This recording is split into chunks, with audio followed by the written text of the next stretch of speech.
Poetry readings by Gary Elmore. Epic poem, Two Rocks.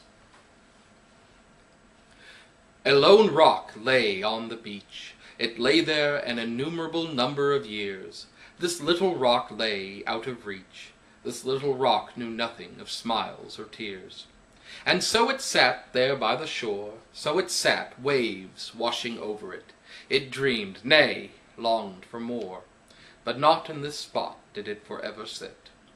It happened as though sent from above. This one evening along came a girl. She smiled broadly, for she was in love. Her hair was a beautiful brown, with a slight curl. She strolled along with the spring in her feet. Her love knew no bounds, 'twas the man of her dreams. She stopped by the rock for their promise to meet. To fruition came her plans, success from her schemes. She planned a lovely family with kids galore. From the lighthouse down the way came her shining knight. "Ah," said the man, "the light of my life and more, the holder of my heart, the star of my night."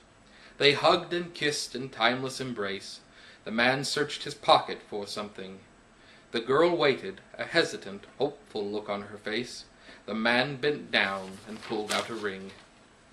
She smiled and cried, all teary-eyed. "Yes," she said in a choked voice. She felt so happy she could have died. Her life was set. She'd made her choice. The man was o'erjoyed as well. He stood up and was glad that he and she in a timeless romance fell. But now he saw the rock that bent under his knee. He reached down with a dip, cocked his arm and would have thrown it in the ocean to see it skip, but thought better of it, their love stone. He searched her eyes, and she returned his gaze. "Here," he said, "my darling," as he broke the rock in twain. "I'll love you through our darkest nights, our brightest days. The first love of my heart, you'll always remain." He gave her one half of the stone. She kept it in her small hands, the treasure. "As long as you keep this, you'll never be alone.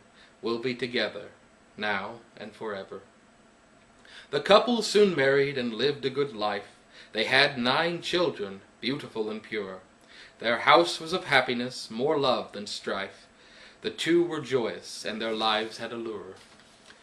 And when it came time for them to part, it was only at the beck and call of death. "Ah, my darling, you've with love filled my heart, and I'll love you until my last breath."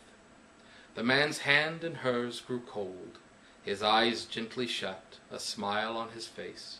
He'd lived his life, from young till old, with her, and died in her embrace. She leaned forward, a tear in her eye.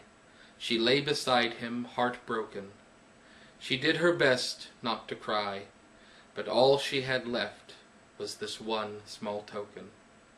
She clenched it in her aged fist, remembering his gentle caress. But then she stopped, remembered his soft kiss. She recalled the moment when she said yes. So she buried him with her stone. She kept his near her heart forever. That way neither would be alone. Their connection of love would not sever. So the lady lived happily with her son, but she died after a few years. She was buried next to the only one who'd loved her, who'd held her, who'd removed all her fears.